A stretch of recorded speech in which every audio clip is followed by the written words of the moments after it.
Hello, how are you dear friends. कैसे हैं आप सभी। तो चलिए आज डिस्कस करते हैं हम चार्ज डिस्ट्रीब्यूशन। इससे जो प्रीवियस लेक्चर था उसमें मैंने डिस्कस किया था कूलॉम्स लॉ। आज मैं बात करने वाला हूँ बेटा चार्ज डिस्ट्रीब्यूशन या चार्ज डेंसिटी, यानी सीधे सीधे हम समझेंगे कि जो चार्ज है उसके वितरण के बारे में हम बात करने वाले हैं।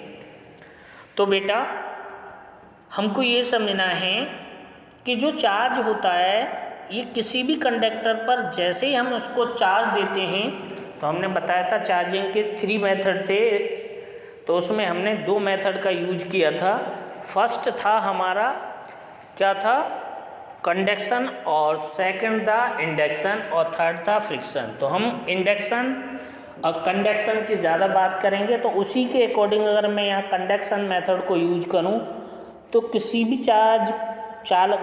कंडक्टर होता है उसको मैं क्या दूं, चार्ज दूं, तो वो यूनिफॉर्मली उस पर डिस्ट्रीब्यूट हो जाता है। तो उसे हम क्या कहते हैं, charge distribution. A charge distribute of any object या any substance is called a charge distribution. यानी किसी भी ऑब्जेक्ट को, किसी भी वस्तु को मैं चार्ज दूं और वो उस पर एक समान रूप से वितरित हो जाए, उसे हम कहते हैं चार्ज का वितरण या डिस्ट्रीब्यूशन ऑफ चार्ज। अब बात ये आती है कि यहाँ पर ये जो चार्ज है, चार्ज देंगे तो वो चार्ज जैसे डिस्ट्रीब्यूट होगा तो इसके टाइप कितने हैं। तो हम बात करेंगे बेटा ये 3 टाइप से डिस्ट्रीब्यूट होता है, और मेनली 3 टाइप में कौन कौन से हैं। पहला है हमारा लीनियर चार्ज डिस्ट्रीब्यूशन, सेकंड है सुपरफिशियल चार्ज डिस्ट्रीब्यूशन, और थर्ड है वॉल्यूम चार्ज डिस्ट्रीब्यूशन। इसका मीन्स क्या है, यानी अगर किसी ऑब्जेक्ट पर चार्ज को उसकी लेंथ पर ओनली डिस्ट्रीब्यूट करेंगे तो वो क्या कहलाएगा, लीनियर चार्ज डिस्ट्रीब्यूशन। तो सबसे पहले हम फर्स्ट डिस्कस करते हैं लीनियर चार्ज डिस्ट्रीब्यूशन। तो पहले हम इसके लिए समझे, अ charge distribute any substance only length is called a linear charge distribution. It is denoted by lambda and SI unit coulomb upon meter. It is a scalar quantity and dimension formula L-1TA। तो मैं समझता हूँ ये आपको समझ में आ रहा होगा। अगर किसी ऑब्जेक्ट की जो केवल उसकी लेंथ में चार्ज डिस्ट्रीब्यूट होता है तो उसे हम लीनियर चार्ज डिस्ट्रीब्यूशन कहेंगे। अगर उस पर पॉजिटिव चार्ज दिया है तो पॉजिटिव चार्ज डिस्ट्रीब्यूट हो जाएगा, और नेगेटिव चार्ज दिया है तो नेगेटिव हो जाएगा। बट इसका कोई इफेक्ट नहीं पड़ता कि पॉजिटिव और नेगेटिव है, पॉजिटिव और नेगेटिव से केवल उसकी डायरेक्शन चेंज हो जाएगी, अदरवाइज और उस पर कोई इफेक्ट पड़ने वाला नहीं है। आई बात समझ में। तो ये लीनियर चार्ज डिस्ट्रीब्यूशन कहलाता है। तो देखिए लीनियर चार्ज डिस्ट्रीब्यूशन को फॉलो करके हमने यहाँ पर क्या निकाला है, जो लेंथली ऑब्जेक्ट है उस पर हमने फोर्स निकाला है। तो फोर्स का फॉर्मूला लगा करके हमने यहाँ निकाला है। अब मैं इसको समझाता हूँ। जैसे मान लीजिए एग्जांपल में हमारे दे रखा है कि एक लेंथली ऑब्जेक्ट है ये, इस पर जैसे हमने चार्ज दिया है तो इसकी जो लेंथ है ना, ये लेंथ पर डिस्ट्रीब्यूट हो गया। ये दिख रहा है आपको, इस पूरी लेंथ पर चार्ज डिस्ट्रीब्यूट हो गया है। इससे ये डिस्टेंस है, इससे ये डिस्टेंस है, तो इस पर यहाँ पर फोर्स निकाला गया है। तो ये फोर्स का फॉर्मूला ये आ गया। लेकिन आपको मैंने इस एग्जाम पर्पज से ये ध्यान रखना है कि लीनियर चार्ज डिस्ट्रीब्यूशन को लैम्डा से डिनोट करते हैं, और ये Q/L होता है, स्केलर क्वांटिटी बस। और ये कब अप्लाई होगा, जब ऑब्जेक्ट आपके माइंड में एकदम सेटअप हो जाएगा कि अगर कोई कहेगा कि द चार्ज डिस्ट्रीब्यूट अब बायर, तो आप बायर सुनते ही आप समझ जाएंगे कि यहाँ पर लीनियर चार्ज डिस्ट्रीब्यूशन की बात कर रहे हैं। या जैसे आपको इसका यूज करने के लिए आएगा एप्लीकेशन ऑफ गॉस थ्योरम में, तो आपको फाइंड करना पड़ेगा intensity of electric field infinite length wire. तो वहाँ पर इसका फॉर्मूला E=1/2πε0 और λ/r आएगा। तो वो इसी के बेस पर हम निकालेंगे, तो वहाँ हमें समझना है। तो इस तरीके से ये लीनियर चार्ज डिस्ट्रीब्यूशन है। सेकंड हम बात करते हैं सरफेस चार्ज डेंसिटी या सरफेस चार्ज डिस्ट्रीब्यूशन।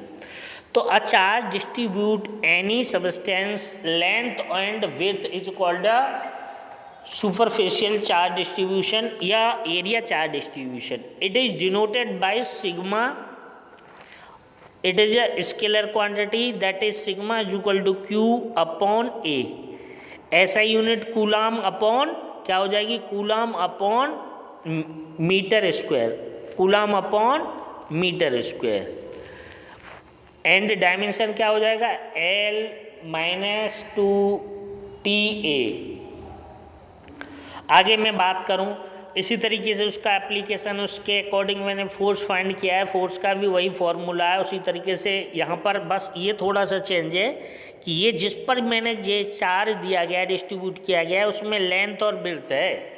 जैसे मैं समझूं, आपको समझाऊं कि अगर मान लीजिए कोई वायर वगैरह है तो उसमें केवल लेंथ होगी, और अगर कोई एक क्यूब है, या जैसे मैं बात करूं जैसे क्यूब इस टाइप का मैं ले लूं, जैसे ये कोई क्यूब है तो इसमें लेंथ और विड्थ होगी, तो इसी की तो एरिया निकाल सकता हूं मैं। अगर मेरे पास कोई लेंथली वायर है तो क्या मैं इसकी एरिया फाइंड कर सकता हूं, बताइए, नहीं कर सकता। तो वहाँ पर चार्ज यानी एरिया चार्ज डिस्ट्रीब्यूशन वहाँ लगेगा जहाँ पर ऑब्जेक्ट की लेंथ और विड्थ हो। अब आप ये कहेंगे सर यहाँ पर लेंथ और विड्थ होती है, क्या वहाँ हाइट नहीं होती है? होती है बेटा, लेंथ और विड्थ और हाइट भी होती है, बट वो उसके कंपैरिजन में कम होती है, इसीलिए उसका वहाँ इफेक्ट नहीं रहता, तो वहाँ पर हम उसका एरिया निकालते हैं। तो ये हमारा क्या कहलाता है, एरिया चार्ज डिस्ट्रीब्यूशन।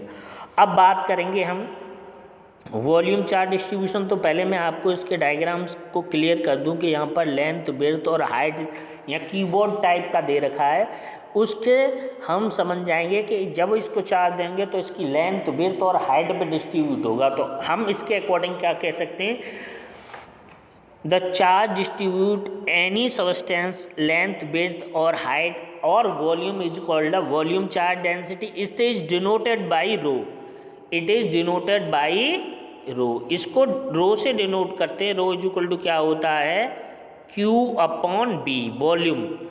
तो ये हमारा क्या कह बन जाएगा बेटा, क्या हो जाएगा, ये वॉल्यूम चार्ज डिस्ट्रीब्यूशन।